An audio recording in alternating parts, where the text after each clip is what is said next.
স্বামী স্ত্রী একসাথে কি করে? টিকটক করে। স্বামী স্ত্রী একসাথে কি বলে, আমি এগুলা আসলে যেটা নাম পারি এটা বলছি আর কি, এমন কিছু করেন যেটা দেখার মতো নাই, দেখার মতো এই সুখ আমাদের নাই। জাফসা একটু দেখে আপনাদের কাছে জাস্ট বলা, এগুলা এভাবে যদি চলতে থাকে এই জমিনে আল্লাহর রহমত আসবে না উঠে যাবে?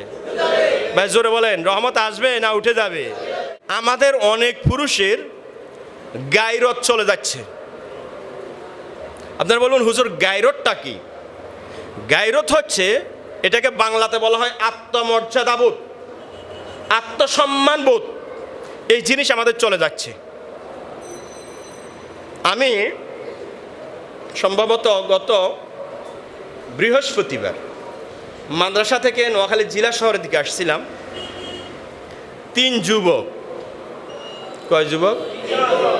আমিও বাইক ড্রাইভ করতেছি, আমি এদিক থেকে ওরা এদিক থেকে। 3 যুবক, 3 যুবকের সেম ড্রেস, প্রত্যেকের পিছনে 3টা করে যুবতী, সেম ড্রেস। আমি কুধারণা করি নাই, আমার স্বভাবগতভাবে আমি সুধারণাই করেছি। প্রত্যেক জোড়া স্বামী এবং স্ত্রী।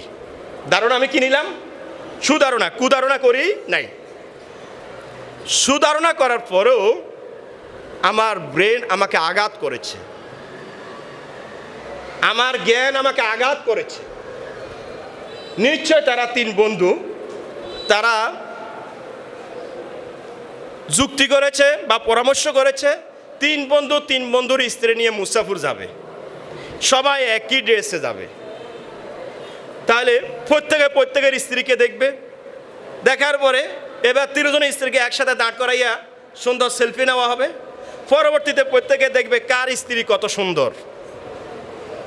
একজনে বলবে কিরে তোর ভাবিটা কেমন হয়েছে, আরেকজনে বলবে তোর ভাবিটা কেমন হয়েছে।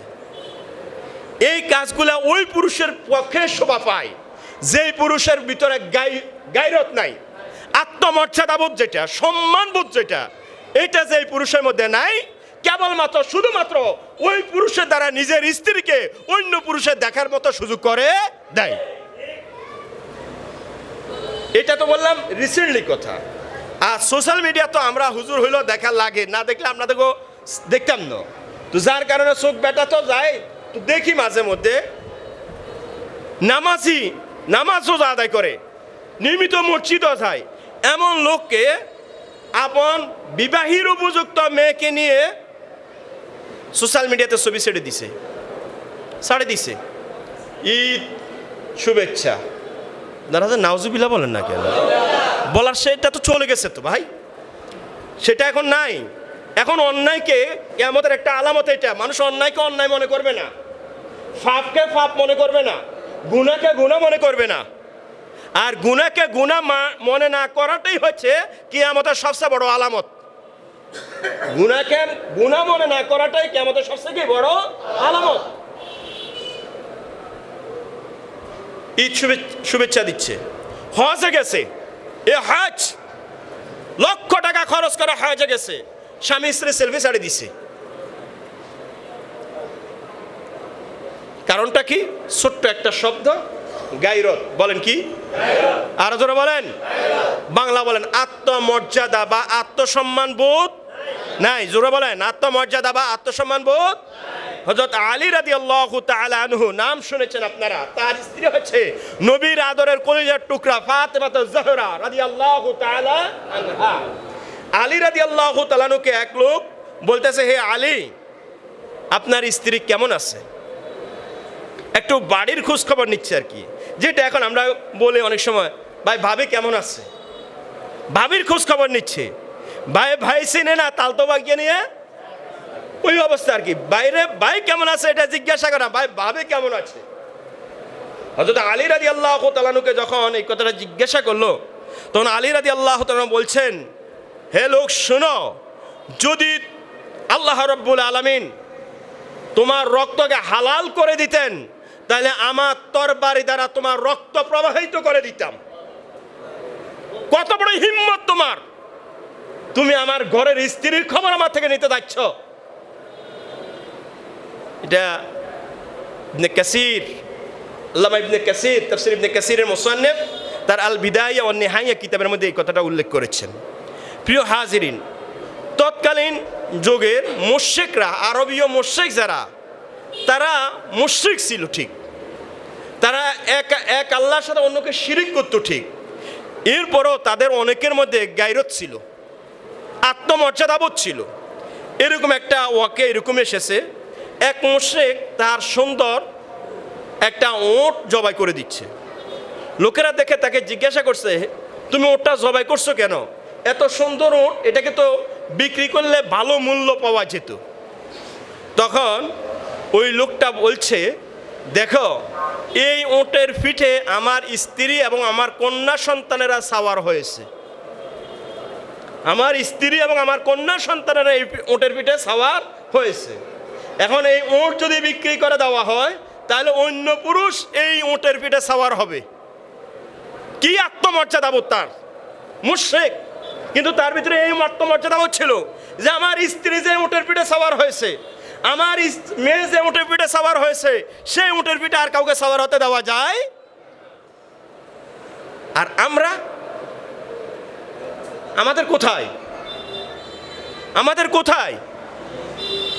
বর্তমানে আমি চিন্তা করে দেখেছি, আমি দেখেছি, লক্ষ্য যেটা করছি, হয়তোবা একটু কম বেশ হতে পারে, অধিকাংশ পরিবারের মধ্যে এমন কিছু যুবক তৈরি হচ্ছে, এমন কিছু পুরুষ আছে প্রত্যেক পরিবারের মধ্যে, প্রায় দুই একটা পরিবার হয়তোবা ভাগ থাকতে পারে, প্রত্যেক পরিবারে এমন কিছু যুবক, এমন কিছু পুরুষ তৈরি হচ্ছে যাদের গায়রত নাই, আত্মমর্যাদা নাই।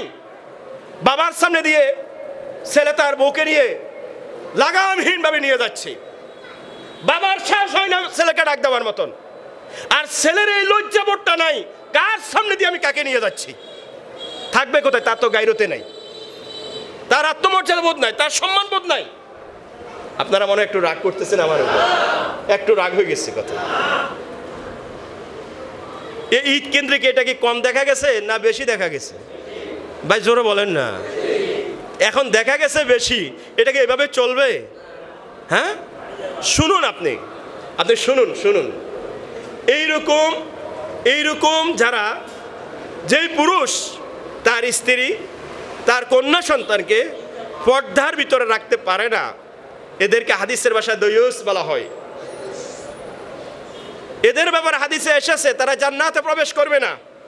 শুধু জান্নাতে প্রবেশ নয়, তারা জান্নাতের সুঘ্রাণও পাবে না। নাউজুবিল্লাহ বলবেন না? আরো জোরে বলেন না নাউজুবিল্লাহ। এরা জান্নাতে যাবে না, জান্নাতের সুঘ্রাণও পাবে না। যেই পুরুষ তার স্ত্রী, তার কন্যাদেরকে অথবা তার অধীনস্থ নারীদেরকে, সে যদি এরকম কন্ট্রোলিং পাওয়ার যদি তার কাছে না থাকে, তাহলে সে জান্নাতে যাবে না। প্রত্যেক পুরুষ, আমরা তো পুরুষ, বলেন আমরা কি নাকি কাপুরুষ? কে কে পুরুষ? হাত তোলেন। হ্যাঁ, হাত তোলেন। মেয়ে মনে কষ্ট নিছেন? হাত নামান। পুরুষ আমরা, আল্লাহ আমাদেরকে পুরুষ করে তৈরি করেছেন। হ্যাঁ, অনেক পুরুষ, তবে তার কাছে পুরুষত্ব নাই। কি কথা বলে না কেন? সে পুরুষ, নামে পুরুষ, তবে তার কাছে কি নাই? পুরুষত্ব। আপনার ভাই, এটাকে নামে পুরুষ না কাজে পুরুষ হওয়া লাগবে? কাজে পুরুষ হওয়া লাগবে আপনাকে। আপনার কাজে পুরুষ হওয়া। গাছ, বৃক্ষ, তোমার নাম কি? বৃক্ষ বলে আমার ফলেই পরিচয় দিবে। আপনি পুরুষ কিনা সেটা আপনার ফলে পরিচয় দিবে। আমার প্রিয় মুরব্বিয়ান ইসলাম, আমার প্রিয় মুসলিম কেরাম, আমাদের নিজেদের ভিতরে গায়রত তৈরি করি, আত্মমর্যাদাবোধ তৈরি করি, আত্মসম্মান বোধ তৈরি করি। আমরা দেখি এখন স্বামী স্ত্রী, গত জুমার নাকি কোন এক জুমায় বলছিলাম, এই মিডিয়াটা মানুষকে গজব করে দিচ্ছে। মনে হয় কেমন যদি 50 বছর পরে হইতো, মিডিয়ার কারণে মনে হয় 50 বছর আগে হয়ে যাইব। কি কথা বলেন না? স্বামী স্ত্রী একসাথে টিকটক করে, স্বামী স্ত্রী একসাথে কি করে? টিকটক করে। স্বামী স্ত্রী একসাথে কি বলে, আমি এগুলা আসলে যেটা নাম পারি এটা বলছি আর কি, এমন কিছু করে যেটা দেখার মতো নাই, দেখার মতো এই সুখ আমাদের নাই। যার একটু দেখে আপনাদের কাছে জাস্ট বলা, এগুলা এভাবে যদি চলতে থাকে, এই জমিনে আল্লাহর রহমত আসবে না উঠে যাবে? ভাই জোরে বলেন, রহমত আসবে না উঠে যাবে?